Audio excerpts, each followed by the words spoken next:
You're listening to episode 111, Paige's Story, a daughter with Nursemaid's Elbow. Okay, guys, so March is Child Life Month, and I wanted to take some time to feature some amazing organizations that are doing so much in the field of child life and so much to support children and families in crisis.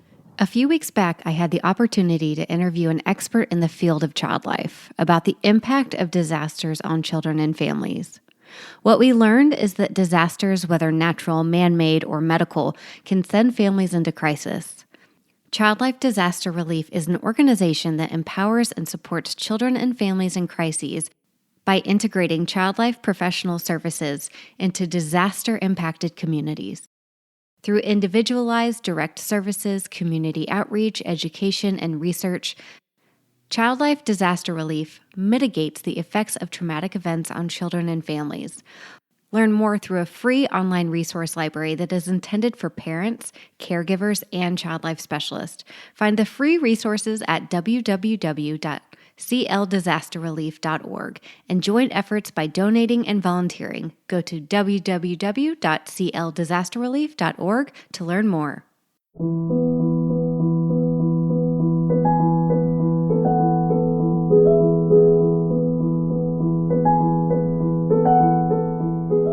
Hello, my friends. I'm so happy that you're here today. Sometimes we talk about really intense diagnoses that last years and have so many medical experiences associated with them. And sometimes we talk about things that can be really acute, things that happen in the short term, things that are not severe but require medical attention. And today is one of those days. I interview a mom and a nurse in Alaska. Her name is Paige, and she talks about the crazy experience of her daughter having nursemaid's elbow. So if you have heard that term before, don't know what it is, don't know exactly what entailed and how do you fix it, you're going to want to listen to this episode. I'm so glad you're here today.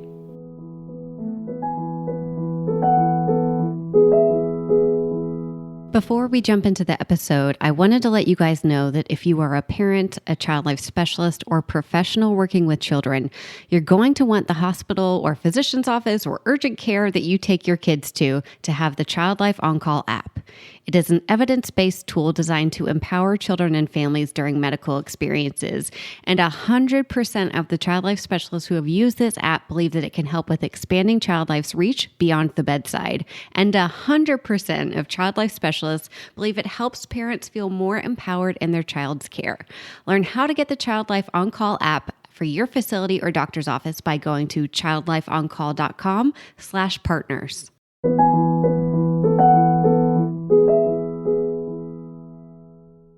So why don't you just start off and kind of introduce yourself and your family, and you're our first Alaska interviewer, Alaska representative. So talk a little bit about that would be really cool to hear, and just let us know who you are. Okay. My name is Paige Clem, and I live in Anchorage, Alaska with my husband and my daughter. We've been here almost 8 years now, and we love living here. It is definitely far away from my hometown and family and friends from school and other workplaces, but we do love it up here. And I am a nurse. I work at a local hospital here in Anchorage, and my background is primarily surgical focused. I've worked some in education for staff, but then also I work now in supply chain. So I've had some cool jobs in the medical field. It's like the more jobs you have in the hospital, the more you realize how many layers there are to the end result of patient care, and just how much goes into that. Yeah. And what makes it all happen. Yeah. And then having a child and being on that side of it with other stuff, to be able to see stuff from a patient perspective again is really eye-opening with something, because this is what we do day in, day out. And it's easy to just kind of look at it all from a clinical perspective and forget that every single encounter you have is potentially life-changing for all of these patients. Yeah, and very memorable too. It's you're not really ever sure what part they're going to remember. So it's good to keep in mind. Yeah, certainly. So you were interested in sharing your story kind of from your mom/nurse perspective about Nursemaid's elbow. And so why don't you tell us about your situation? Yeah. So I actually did not know anything about Nursemaid's elbow until we went and saw an orthopedic PA at a clinic. And so what happened is my daughter is about 18 months and she is just the cutest little normal toddler, nice tantrums, runs around saying what she wants and what she doesn't want. She is kind of on the little side. And so we do tend to kind of like pick her up with one arm here and there and that type of thing, swing her around, which when I compare with some of my other friends' kiddos who are so much bigger, it's not something you can easily do just because of their weight difference. And so I was actually at an auto repair shop getting my oil changed and my tires changed over for the Alaska winter. And Heidi and I had gone on like a walk outside and done some stuff, and we were back inside, and I kind of picked her up by her arm, and she just kept saying, owie, owie, owie afterwards, and I couldn't quite figure out what was going on. Because she's at that toddler stage where, yes, she talks, but she can't tell you what's wrong. Right. She doesn't really point to what's wrong. She's just saying owie. And so she was kind of favoring her right arm and not really using it. So, kind of like most things with little toddlers, I figure she'll just kind of recover on her own. Because it is even amazing to me how often she can like hit her head and then she's totally okay. Yep. So we got her home, we ate dinner. I gave her a bath because I thought that would be a really good way to figure out what was hurting her and be able to kind of see, is there something bruised or, does something look odd, and really be able to kind of touch all of her arm and shoulders to figure out what was hurting her. So I couldn't see that anything looked wrong. Nothing looked broken. She wouldn't use her arm, like eating dinner, picking up her toys or anything. So I decided just to give her a little bit of Tylenol, put her to bed. She slept through the night just fine. And then in the back of my head, I knew, okay, if this is still a problem in the morning, my plan is to probably go to we have an orthopedic clinic in town, and they have a walk-in clinic 7 days a week. Like, we'll go there because I figured that was better, certainly than the emergency room, but also probably better than urgent care even, because I figured it was something orthopedic with her arm. So when she woke up the next morning, she slept great. And that is one of the amazing things about her, is she is a wonderful sleeper. She, sat eating breakfast with her right arm straight down by her side and only ate with her left hand, which is just not her norm. Yeah. So then I kind of tested a couple more things out of like putting like a toy and a passy, that type of thing, down on her right side, and she wouldn't grab it with her right arm. So I was like, okay, we'll finish breakfast, we'll get dressed, and we'll be ready at the clinic right when they open. So during this time, my husband had gone out of town to go on a little duck hunting trip. So of course I have to basically call him and tell him that I'm like, something's wrong with Heidi. I don't know what's going on. This stuff always happens when a partner is out of town. Like, nothing really ever adds up. So it's like, this works and you can help. But yeah, it just never works that way. I know. Well, and the whole ironic thing is, so that Friday, school was out and daycare was closed for like teacher in service. So I took the day off when we ran errands. So my husband made a joke. He's like, she stays one home day with you. You're like, thanks. Having to take her in. Yeah. So I'm having to relay this information to him over the phone of kind of what's going on. And I sent him a couple pictures. He's like, yeah, she is acting odd. So we go down to the clinic, and I'm telling my husband, I'm like, because he's supposed to be back that morning. I'm telling him, okay, like, I'll let you know what I'm doing, but when you get home, get showered and ready in case you need to come meet us or something, because I have no idea what's wrong. At this point, I'm thinking, is her shoulder dislocated or what's going on? So we get to the clinic and get checked in. And, she's just walking around picking up books, like totally fine, acting like nothing's bothering her.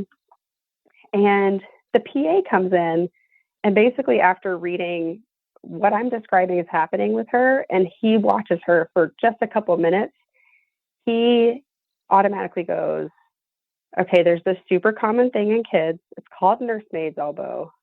And I just am kind of baffled. Like, I've never heard of this before. Mm-hmm. And I can't believe you think that's what this is, like, so quickly. Yeah. And so he has me do a few things, and he's like, see if, like, try to hand her a toy with that arm, or will she let you move it, kind of what's going on, just to interact with her to see what else she would do with her arm.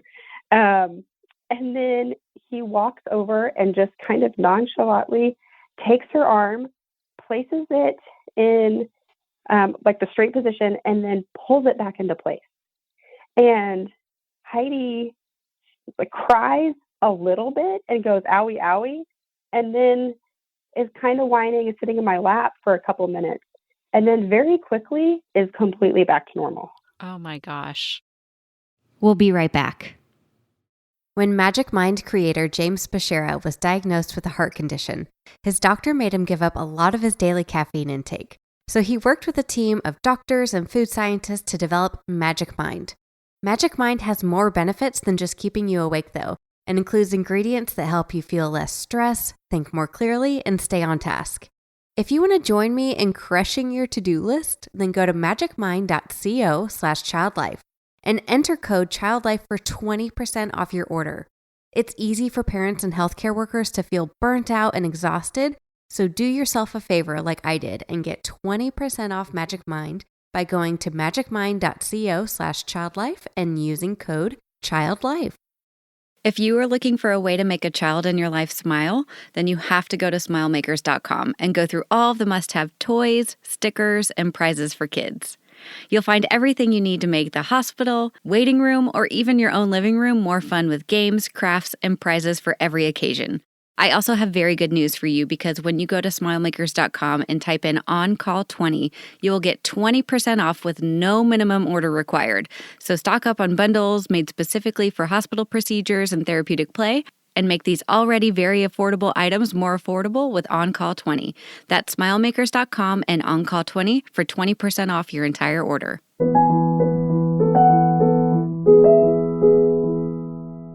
So did he tell you that he was going to do that, or he just walked over and did it?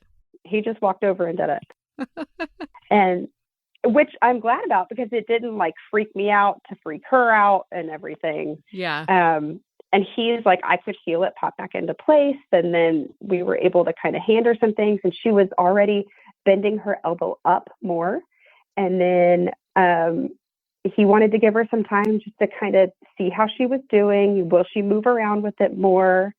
And we were going to do some x-rays just to be sure everything else looked okay. So by the time we're taking x-rays, she is climbing on everything in the little office room. She's totally fine. That's so crazy. It's so bizarre to me. And so he explains, what it all is with nursemaid's elbow. It's essentially dislocating your elbow, and it happens in little kids because their joints are all so loose and flexible. And I think it's something that happens more commonly in some kids than others. But that's why you're not supposed to pick kids up by their wrists or swing them around that way. And so, all of this, obviously I know now, but, going and talking to a few friends afterwards, I've had so many be like, yep, that's why. And they look at their husband. That's why I tell you we're not supposed to pick them up by their wrists and this and that. And it's, it's just funny. Only other people that I've really known that, knew much about this, it's because they knew somebody who it happened to. Yeah. And so, some of us definitely seem to know somebody. It's yeah, that happened to my cousin, or yeah, that happened to my friend of a friend. But it sounds more like something that a lot of people kind of know why you're not supposed to do it, but aren't really familiar with it happening to their kiddos. So right. And it seems like the more you talk about it, it's like, okay, you can, it's one of those medical problems that's really nice because there's a really immediate treatment and then it's done. Like that doesn't often happen. No, it was honestly one of the most ideal recovery fix situations that there could have been. Yeah. Because I'm just thinking, I'm like, okay, like what could be wrong? Is she going to end up in a sling or like is something exactly. broken? What's going on? And really, of all things to be wrong, for him to be able to set it back into place so easily, I gave her some Motrin maybe that day, and she has been totally fine ever since. There's no bruise, there's no nothing. And so out of all of the things that are going to happen with a kiddo, especially with like an arm issue, this is like the best outcome you could have. Oh my gosh. Well, like this is the happiest ending we've ever had on this podcast. And I love it. Oh, that is true. I mean, it really is, looking back at it, it was something that was like fixed that day. And when I brought her to daycare on Monday, I, explained what happened just to be sure in case she started hurting or something was going on, that they knew. And they were all the teachers were like, yep, it's very common. We've all heard of it and that type of stuff. I'm like, okay. I wonder where Nursemaid comes from. Did he explain that? No. And I haven't really read anything on it. Do you want to know what I'm predicting in my head? Yeah. Okay. Back in colonial times, there were a lot of maids who were caring for babies, and they had to have so many babies that they would like grab them to hold them however they could, and then they'd get nursemaid's elbow. I guess so. Well, I mean, I feel like that could stick. I don't know if that's true or not, but I should probably look that up. It would be a nice little fact to know. That's so interesting. Well, thank you so much for sharing this because I think it will help other families recognize it a little bit faster and realize there is an easy fix for it. Like you don't have to get super stressed, which is really, really nice. And just, I love what you did that you just went straight to the ortho office. Like that's a great thing to Google. Do you have one of those in your town to go to so you can bypass all of the other stops before you get there? Right. Because certainly emergency room, I am sure, especially a children's emergency room, would have known what this was and been able to fix it. But it wouldn't have been as quick as what we did. Yeah. And this happened, I guess it was a month ago. And our hospitals for the last couple of months here in town have been overwhelmed and really full. And so if at all possible, I want to avoid just being in the hospital and draining resources like that. And, being around other sick kiddos. So, I mean, I already work at a hospital and she goes to daycare. So I feel like we're exposed enough as it is. Yeah. That's such a good point. But, that was one of the things a friend asked me, well, how did you know to go there? And I was like, oh, they have a 7-day-a-week clinic. And she was like, oh, good to know. Like everybody with kids has got to know where a good ortho clinic or something like that is in town. Oh gosh, yeah. I'm sure between the monkey bars and Nursemaid's elbow, they're busy all the time. Oh, I'm sure. Yeah. Well, thank you so much. Is there anything else that you want to share about y'all's experience that you didn't get to yet? I don't think so. It's just so interesting. Heidi has had some other health problems and ended up with a feeding tube, and she's totally fine now. But it's interesting, all the kind of odd things that you deal with as a parent that you obviously never think that you could have never dreamed that you would even have been dealing with or learn about. And so it's, especially as a nurse, and I've, been a nurse for 14 years now, kind of coming across things that I'm not familiar with still. There's just still more mysteries out there. Totally. It's not written in the handbook at all, which would have been really helpful when we take the baby home. Yeah, absolutely. Awesome. Well, thank you so much, Paige. I really appreciate it. All right. Thanks, Katie.